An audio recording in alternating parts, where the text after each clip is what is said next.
hands disappearing, but they're back.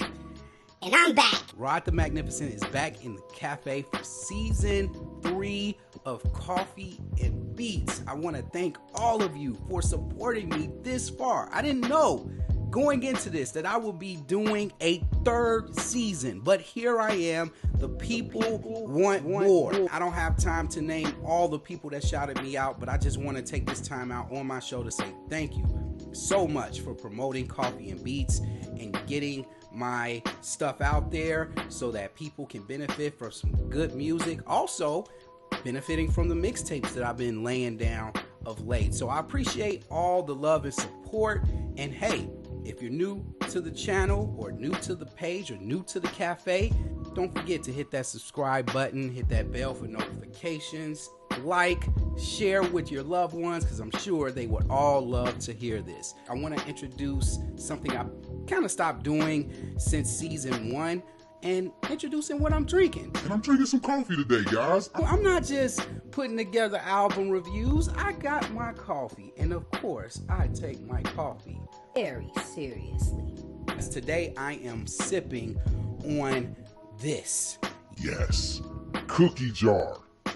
Yes, I stuck my hand in the cookie jar. This is a salted caramel cookie flavor, and it's mixed in with a little bit of peppermint mocha. Yeah, I still got the seasonal creamers that were left over in your local grocery stores, but I still got them. I'm still mixing, and it tastes better than Starbucks. I'm here with a couple of albums that I would like to recommend to you. Now, if you follow my Instagram page, I did do some written review albums of some particular albums. I will feature them at the end of this show.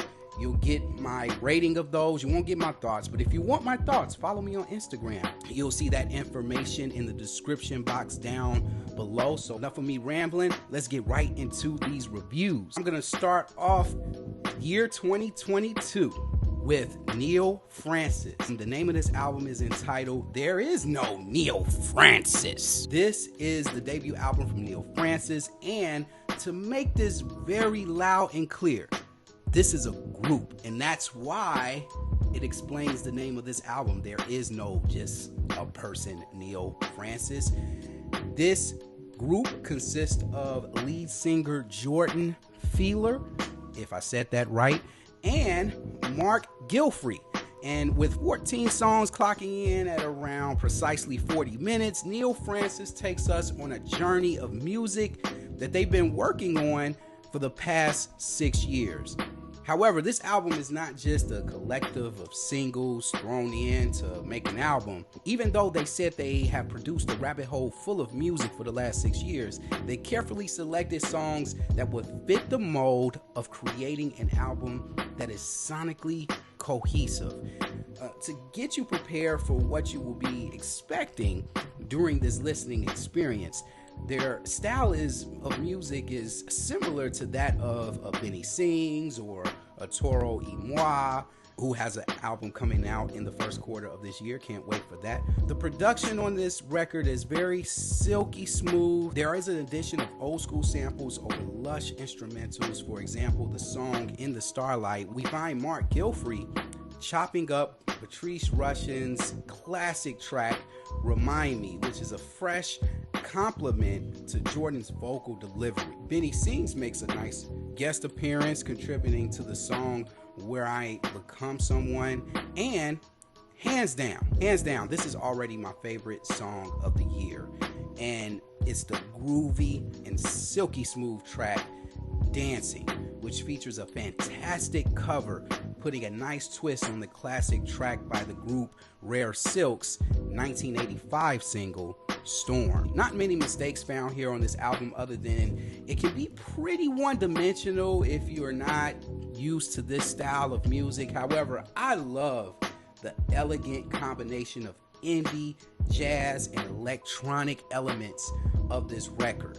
Overall, I give this one a 9 out of 10. Yes, I'm starting off the year big. I'm giving this one a 9 out of 10. Do yourself a favor and check out the hypnotic sounds of Neil Francis. You will not be disappointed. Up next, we got Amber Mark with her debut full-length album, 3 Dimensions Deep. Now, Amber Mark is an American singer, songwriter, and producer. She's a triple threat, and she released her first mini album 3:33 a.m. back in May of 2017. Now, I really enjoyed her debut mini album, which showed Amber's versatility in regards her style of mixing, such elements such as R&B, soul, hip-hop, and even playing around with a little bossa nova. This album features more of the same, but better, with 17 songs clocking in roughly at around an hour. This record features some solid production with multiple contributions from Amber Marks herself, which is very impressive. The album gets off to an electrifying start with the track 1, which finds Amber talking about pursuing her dreams and not settling for less. But it's a song about determination and living up to expectations. After this powerful introduction, she gets into some typical R&B rigmarole with tracks like What It Is, where it features the typical infidelity type song where, the R&B musician is mad at someone cheating on them. And I'm going to get you back, and I'm going to look better for the gram. Typical R&B stuff. Also, songs like Most Men, which features a music soul child-like produced delivery on this particular project. Good vocals on here. It's got a nice little groove to it, but I don't mind it. It's pretty dope. And the rest of the album sees Amber messing around with smooth Afro beats, such as songs like Bubbles, songs like Softly, and she also progressed to more upbeat tracks such as FOMO, Foreign Things, and Dark Side. But the biggest highlight for me from this particular album is the track Out of This World, which is very smooth and is vocalized very well and well produced by Amber Mark. She's produced most of the bulk of this particular album, which is very impressive to me. Also, the track Competition is very impressive as well. My only knock on this album is that some of the fat could have been trimmed down to maybe just 10 or 12 tracks. I felt like the album dragged on a little bit too long. The album didn't really blend as tight as I would like it, but hey, who am I? I'm just Rod the Magnificent. Who asked me for my opinion? This was a solid debut by Amber Marks, and I look forward to hearing more of her future projects. However, proceed with caution for those who want to hit the censor button. There is a clean version available for this record, so you'll be able to enjoy the album and have a better experience listening to the album if you don't want to hear all that mumbo jumbo.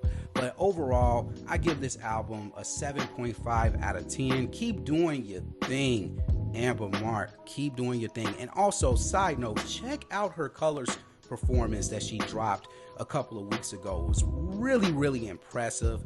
This girl is a triple threat. You're gonna really like her if you're into your R&B soul music. She's got a little sprinkle of neo soul into some of her production and delivery. So, man, she's got a bright future, and I look forward to hearing more from her soon. And that will do it for the first episode of season 3 of Coffee and Beats. Before I conclude, just want to show you some additional albums along with their ratings that I would like to recommend to you to check out.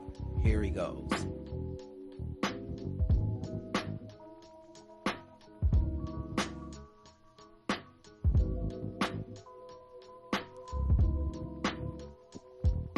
All right, so you caught those ratings, so feel free to check out those albums if you haven't already. For those who are first timers here in the cafe, I appreciate you coming out. Got more mixtapes in store for you. Also, I want you to do yourself a favor, check out the podcast, the Rod the Magnificent podcast, and there you will find my mixtapes available. I just recently dropped Coffee and Beats Night Session Volume 2. Has been getting some good reviews, so feel free to check that out on my podcast. All of that will be linked in the description down below. Again, I'm Rod the Magnificent, and when it comes to coffee and then when it comes to music, stay grounded for life. I'll see you on the next one, and I'm gonna finish this good old cup of